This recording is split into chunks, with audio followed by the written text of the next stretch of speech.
बॉलीवुड में jumping Jack के नाम से मशहूर जितेंद्र 83 साल के हो चुके हैं। उनका जन्म 7 अप्रैल 1942 को अमृतसर में एक बिजनेस फैमिली में हुआ था। जितेंद्र का असली नाम रवि कपूर है। 70 और 80 के दशक के सुपरस्टार रहे जितेंद्र ने साल 1974 में अपने बचपन के प्यार शोभा कपूर का जिंदगी भर के लिए हाथ थाम लिया था। धूम धड़ाके के साथ उन्होंने शोभा से शादी की थी। लेकिन क्या आप जानते हैं कि शोभा से पहले जितेंद्र ड्रीम गर्ल हेमा मालिनी से शादी करने वाले थे। दोनों की शादी बस होते होते रह गई। जी हाँ, मद्रास में जितेंद्र और हेमा मालिनी शादी के बंधन में बंध ही जाते अगर वहाँ धर्मेंद्र ना पहुँचते। इस पूरे वाक्य का जिक्र हेमा मालिनी की biography Hema Malini beyond the dream girl में भी किया गया है। जितेंद्र साहब के जन्मदिन के मौके पर आइए आपको इस किस्से के बारे में हम विस्तार से बताते हैं। दरअसल बात ये थी कि हेमा मालिनी के घर वाले धर्मेंद्र से उनकी शादी कराने को तैयार नहीं थे। वजह ये थी कि धर्मेंद्र पहले से शादीशुदा थे। ऐसे में हेमा के घर वालों ने उनकी शादी जितेंद्र से करवाने का फैसला कर लिया। कहा जाता है कि हेमा मालिनी के प्रति जितेंद्र के मन में पहले से ही सॉफ्ट कॉर्नर था। ऐसे में वो भी शादी करने के लिए तुरंत तैयार हो गए थे। हालांकि शुरुआत में हेमा मालिनी ने जितेंद्र में कोई दिलचस्पी नहीं दिखाई, लेकिन धीरे धीरे दोनों के बीच दोस्ती हो गई और दोनों अच्छे दोस्त बन गए। वहीं दूसरी ओर उनकी इस दोस्ती से धर्मेंद्र बिल्कुल भी खुश नहीं थे। एक बार तो नाराजगी में धर्मेंद्र हेमा मालिनी और जितेंद्र की फिल्म के सेट पर पहुंच गए थे और उन्होंने वहां खूब हंगामा मचाया था। इसके बाद हेमा मालिनी की मां ने जैसे तैसे अपनी बेटी को जितेंद्र के माता पिता से मिलने के लिए राजी कर ही लिया।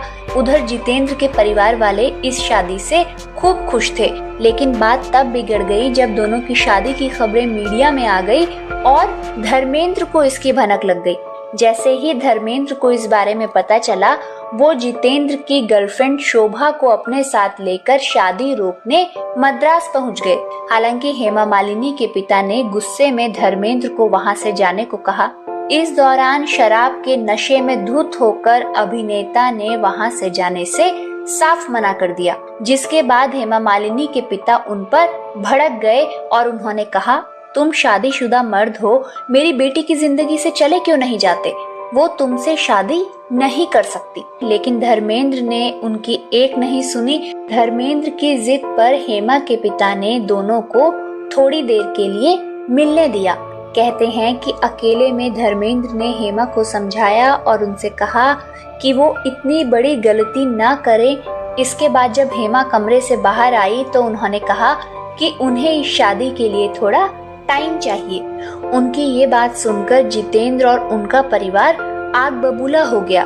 जितेंद्र और उनके परिवार वालों ने हेमा मालिनी से कहा कि उन्हें इसी वक्त निर्णय लेना होगा। उन्होंने हेमा से साफ साफ अपना फैसला सुनाने को कहा। ऐसे में हेमा मालिनी ने इस शादी से इनकार कर दिया।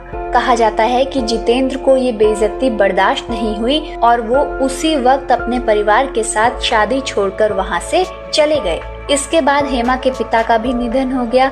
अपने पिता की मौत के बाद हेमा मालिनी ने धर्मेंद्र से शादी कर ली। ये देख हेमा की मां को लगा कि वो ऐसा करके अपने पति के साथ विश्वासघात कर रही हैं। लेकिन हेमा की गुरु मां ने भरोसा दिलाया कि उनकी बेटी का धर्मेंद्र से शादी करने का फैसला बिल्कुल सही है। जब एक इंटरव्यू में जितेंद्र से पूछा गया था कि क्या वो वाकई हेमा मालिनी से शादी करना चाहते थे, इस पर अभिनेता ने कहा था, मैं अपनी जिंदगी के उस चैप्टर के बारे में बात नहीं करना चाहूँगा। हमारे बच्चे बड़े हो गए हैं, लिहाजा अब इन चीजों का जिक्र करना काफी अजीब और शर्मनाक होगा। हेमा एक बहुत अच्छी लड़की है। हमारा परिवार ऐसा चाहता था, जिसकी वजह से मुझे ऐसा करना पड़ा था। हालांकि आपको ये भी बता दें कि पुरानी बातों को लेकर जितेंद्र और हेमा मालिनी के दिल में किसी तरह का कोई गिला शिकवा नहीं है। फिल्मी दुनिया से जुड़े ऐसे ही किस्से कहानियां जानने के लिए हमारे साथ जुड़े रहें। वीडियो अच्छा लगा हो तो प्लीज लाइक, शेयर और कमेंट करना ना भूलें। चैनल पर अगर आप नए हैं तो सब्सक्राइब भी जरूर कर लें, ताकि हमारे नेक्स्ट वीडियो का नोटिफिकेशन आपको मिल जाए। जल्द ही फिर मुलाकात होगी। तब तक के लिए रखिए अपना खास ख्याल। धन्यवाद।